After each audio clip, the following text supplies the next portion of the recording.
750 रुपये से मेरी सैलरी चालू हुई थी। बीकॉम करने के बाद मैंने वो काम चालू किया था और चाहता था कि एक अच्छे लेवल पर जाकर खुद का अपना कपड़ा बनाऊं, इस तरह से सोचती थी।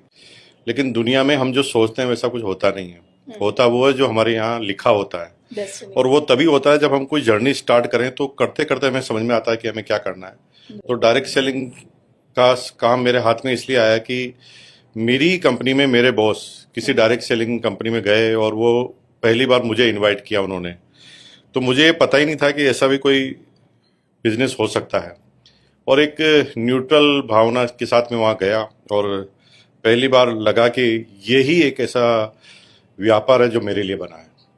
क्योंकि मेरे लिए पास पैसा नहीं था, मेरे पास बहुत ज़्यादा टाइम नहीं था, और मेरे पास बहुत सारी जगह भी नहीं थी कि मैं व्यापार कर पाऊँ। ये तीनों कंडीशन मेरे लिए एकदम सूटेबल थी, और मैं एकदम अट्रैक्ट हुआ और मैंने डायरेक्ट सेलिंग को पहले दिन से एज ए करियर चालू किया। पर फैमिली ने क्या क्या रिएक्शन दिया जब आपने बताया कि मैं कर रहा हूँ? बेसिकली जब मैं सेल्स में था तो सैलरी मेरी बहुत अच्छी हो गई थी उस समय तक। 97 में मेरी जो सैलरी थी वो 13,000 बेसिक, 13,000 बेसिक हुआ करती थी। तो मेरे को टोकने वाले लोग ज़्यादा नहीं थे मेरे फैमिली में, क्योंकि मैं पहले से ही सक्सेसफुल था और वो ये मानते थे कि ये जो करेगा वो सही करेगा। हाँ, बस थोड़ा फैमिली की तरफ से, वाइफ की तरफ से एक चैलेंज आता था कि इस काम को करने में टाइम जो है बहुत शुरुआत में डालना पड़ता है, और वाइफ को, फैमिली को हम टाइम नहीं दे पाते। मेरी पूरी लाइफ में मेरे बच्चे कैसे बड़े हुए मुझे पता नहीं, ये सारी जिम्मेदारी वाइफ ने संभाली।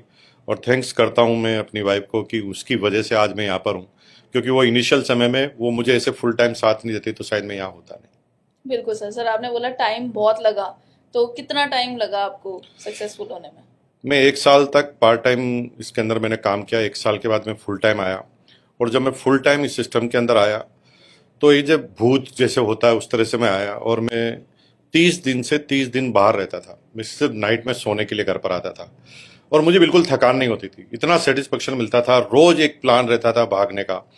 और मेरी जर्नी कब चालू हुई, कब यहाँ तक पहुँच गई मुझे पता नहीं। मुझे तो कभी ये काम लगा ही नहीं। बहुत मज़े के साथ मैंने इस काम को किया, और घर वालों ने इतना साथ दिया कि जब मैंने काम चालू किया तो घर वालों को सारी हेडेक उनके ऊपर आई, सारी प्रॉब्लम, सारे चैलेंज उनके साथ थे। लेकिन उन्होंने कभी भी ऑफ नहीं किया, और उसकी वजह से मुकेश कोठारी यहाँ पर। बिल्कुल, फैमिली एक स्ट्रेंथ की तरह रहती है। सर क्या आप मानते हैं कि कोई सेल्स में पहले से है उसके लिए ज्यादा इजी है ये काम? मुझे नहीं लगता ऐसा कुछ भी है, क्योंकि सेल्स जो है एक पर्टिकुलर आइटम को बेचने तक ही सीमित रहती है। लेकिन यहाँ पर आदमी को समझना पड़ता है। आदमी को पूरे जीवन को नहीं समझे तब तक डायरेक्ट सेलिंग हो नहीं सकता, क्योंकि हर व्यक्ति का अलग चैलेंज है। हम कुछ भी ऐसा नहीं कर सकते कि ये बोलने से माल बिकेगा, ऐसा कुछ भी होता नहीं है। पहले हमें आदमी के साथ दोस्ती करनी पड़ती है, रिलेशनशिप को मेंटेन करना पड़ता है, और जब रिलेशनशिप मेंटेन होती है तब सामने वाला आदमी हमारी सुनता है। सेल्स में ऐसा नहीं होता। सेल्स में हम सीधा प्रोडक्ट पर ही फोकस होते हैं, और प्रोडक्ट को सेल करने तक ही सीमित रखते हैं, और हमारा लास्ट गोल भी सेल करना ही होता है। यहाँ पर हमें परमानेंट सेल करना है और सेल करने वाला बनाना है, तो दो काम अलग अलग हो गए। तो जब तक आप बहुत ज़्यादा क्लोज नहीं आएंगे, फ्रेंडशिप नहीं होगी, तब तक आपका लंबा काम होगा। तो ये सेल से अपग्रेड होके कुछ काम है जहाँ हम देखते हैं सर कि सेल्स जो है आज भी सेल्स को वो रेपुटेशन में कह सकती हूँ नहीं मिलती है। एक सेल्समैन को फिर भी कम समझा जाता है ऑपरेशंस में जो है, क्योंकि आप रह चुके हैं इस फील्ड से तो आप रिलेट कर सकेंगे। कहीं ना कहीं सेल्स वाले को इतना नहीं अप्रिशिएट किया जाता है उसकी जॉब में भी। तो जहाँ डायरेक्ट सेलिंग की बात आती है तो क्या डिस्ट्रीब्यूटर जो है, अपना डायरेक्ट सेलर जो है, वो सेल्स का भी काम कर रहा है, क्या उसको उतना तवज्जो मिलता है रादर देन जो लोग इसको संभाल रहे हैं, जो ओनर्स हैं? थोड़ा सा मैं इसमें थोड़ा सा अलग तरह का सोचने का रखता हूं मैं। सेल जो है वो दुनिया की नंबर 1 चीज है। आज दुनिया का एक भी आदमी बता दो जो बिना सेल के टॉप पे गया हो।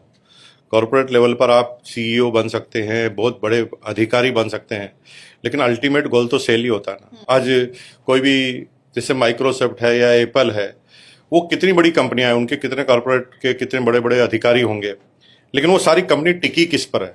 अल्टीमेट तो सेल के ऊपर ही टिकी हुई है। तो सेल को इग्नोर नहीं किया जा सकता। सेल है तो जीवन है, क्योंकि सेल से ही तो रूटीन बन रहा है। अगर सेल नहीं है तो फिर कुछ भी नहीं है पूरी दुनिया में। बिल्कुल सर। सर डायरेक्ट सेलिंग में कितना अलग है ये, जिस तरीके से आप भी लोगों को प्रैक्टिस करते हो, आप भी डायरेक्ट सेलिंग में जाते हैं, मिलते हैं? वन टाइम सेल नहीं होने की वजह से ये रिलेशनशिप को बिल्ड करने का एक बहुत बड़ा माध्यम है। रिलेशनशिप बिल्ड होती है क्योंकि उस टीम से आपको लाइफ टाइम काम करना है, लाइफ टाइम उसके साथ काम करना है। तो मेरे हिसाब से सेल से बहुत विस्तृत रूप है डायरेक्ट सेलिंग का। सिर्फ